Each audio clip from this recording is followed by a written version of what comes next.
Elle s'appelait Paulette. Eux se nommaient Max, Henri, Marguerite, Charles, Paul, Sarah ou Myriam. Ils habitaient Paris ou sa banlieue. Enfants juifs, ils ont tous été raflés, enfermés, puis arrachés à leurs parents et déportés. C'est moi là. Ici. Mon petit frère, ma mère. D'accord, là c'est vous? Ouais, alors ça. C'est dur.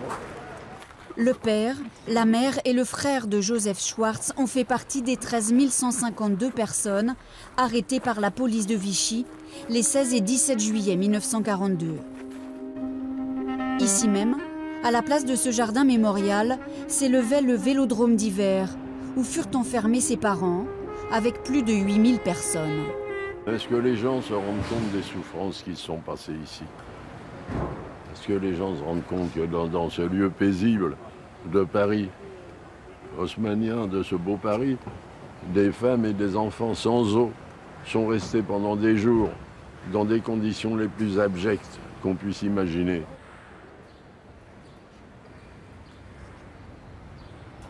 En 25 ans, nous avons retrouvé 5100 photos. Donc on a pu restituer à chaque enfant sa véritable identité, puis le lien avec les parents, parce qu'au départ, il y avait des listes de déportation, c'est tout. Et c'était un très long travail, mais c'était pas un travail morbide, c'était un travail de vie, de rendre leur vie, de même qu'ici on a mis 4000 noms, prénoms et âge, mais en face on a mis des photos parce que les photos permettent de comprendre que derrière chaque nom il y avait une vie, une famille, et que tout cela a été brisé par une haine anti-juive. En juillet 1942, Paris est occupé par les Allemands, qui ordonnent au gouvernement français la livraison de 22 000 juifs, dans le sombre dessein de les exterminer. Circulaire numéro 173-42 de la préfecture de police du 13 juillet. Cette circulaire, qui s'adresse aux commissaires de police, illustre parfaitement la mécanique administrative et l'obéissance complice des autorités françaises. Vous constituerez des équipes d'arrestation. Des autobus seront mis à votre disposition pour le camp de Drancy et pour le vélodrome d'hiver.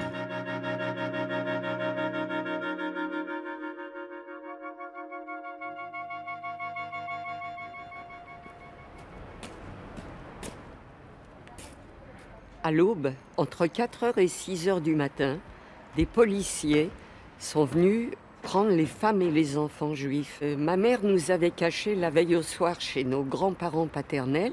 Nous nous pensions en sécurité, ma sœur et moi. Et là, des coups violents frappaient dans la porte. 2 policiers, un en uniforme et en civil, nous disent « Allez les enfants, habillez-vous vite, vous allez rejoindre votre mère ». Et en chemin, il y en a un qui nous dit d'un air goguenard « Vous pouvez remercier votre concierge, c'est elle qui nous a dit où vous étiez ». Ce 16 juillet 42, comme des centaines d'habitants du 20e arrondissement, Rachel Gédinac, ainsi que sa mère et sa sœur, sont emmenés au centre de rassemblement La Bellevilloise.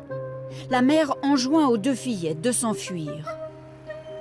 Quand on a 8 ans comme moi, qu'on voit des hommes en armes, la peur se lit sur les visages, l'angoisse. Je n'ai pas voulu lâcher ma mère, j'ai hurlé. Je ne vais pas te quitter. Alors, elle a fait quelque chose qui m'était difficile auparavant de raconter. Elle m'a giflé violemment, la seule gifle de ma vie. C'est plus tard que j'ai compris que cette gifle m'a sauvé la vie.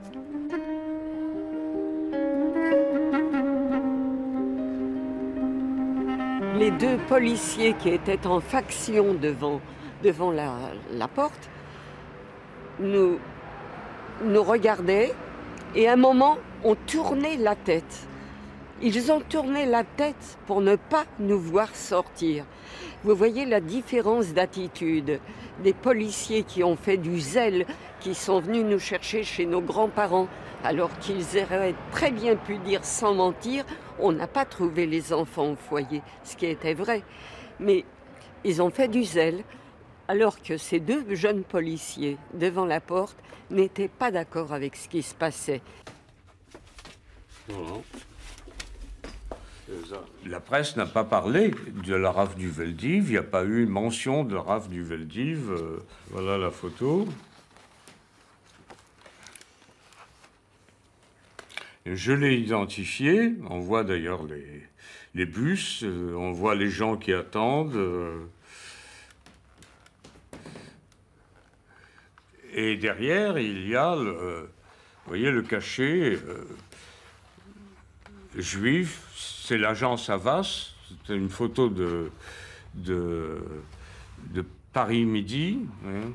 De bonne heure hier matin, des juifs étrangers furent priés par les forces de police, de monter en autobus, ils partaient vers un nouveau destin, le travail sans doute.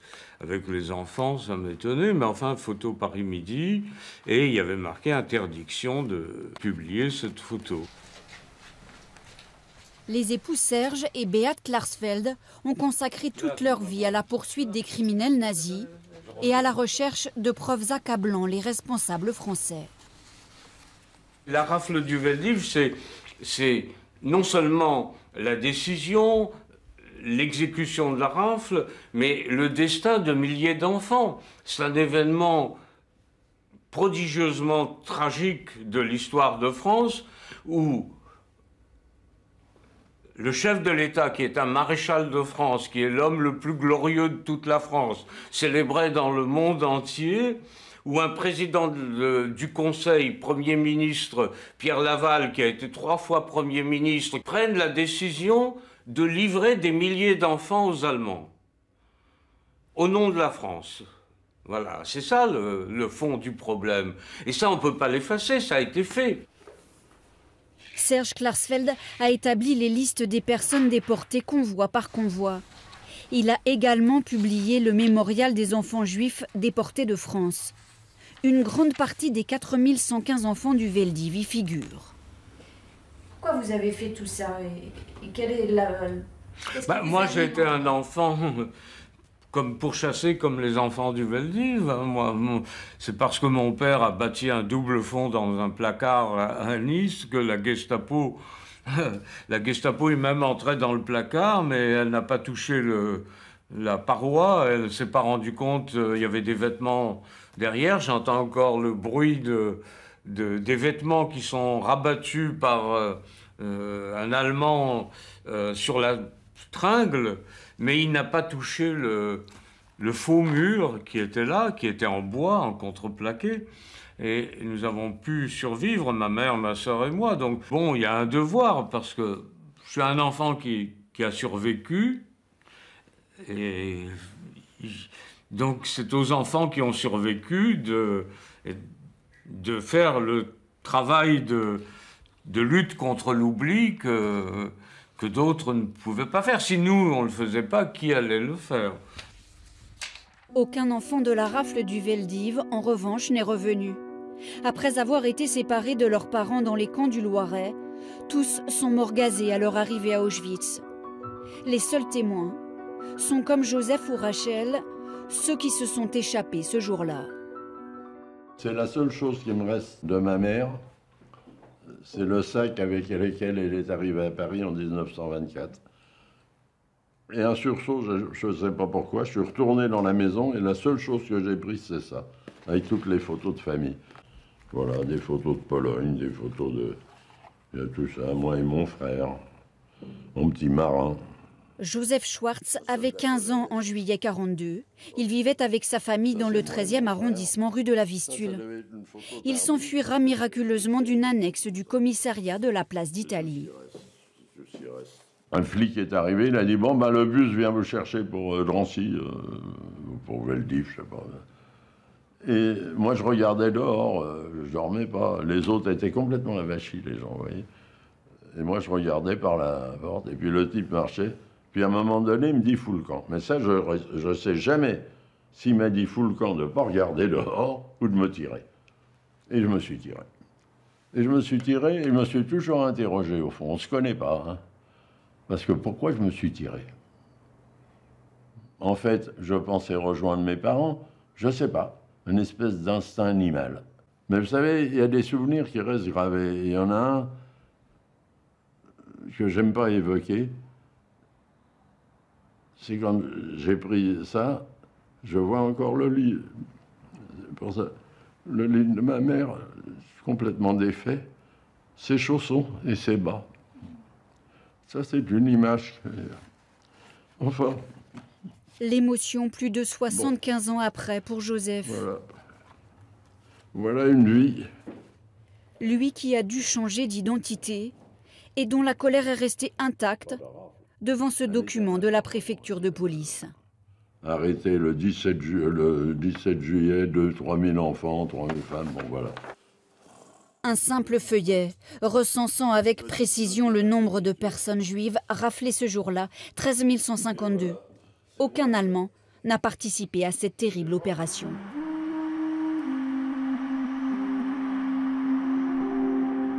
Dans les années 20 et 30, beaucoup de Juifs de Pologne, de Tchécoslovaquie et d'autres pays de l'Est étaient venus s'installer en France.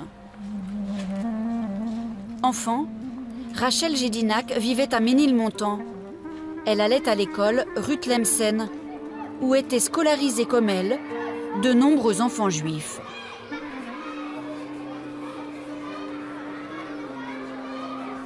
Sur cette plaque figure le nom de mes 3 cousines, mortes à Auschwitz, Fanny Lenchner, Marie Lenchner, Régine Lenchner.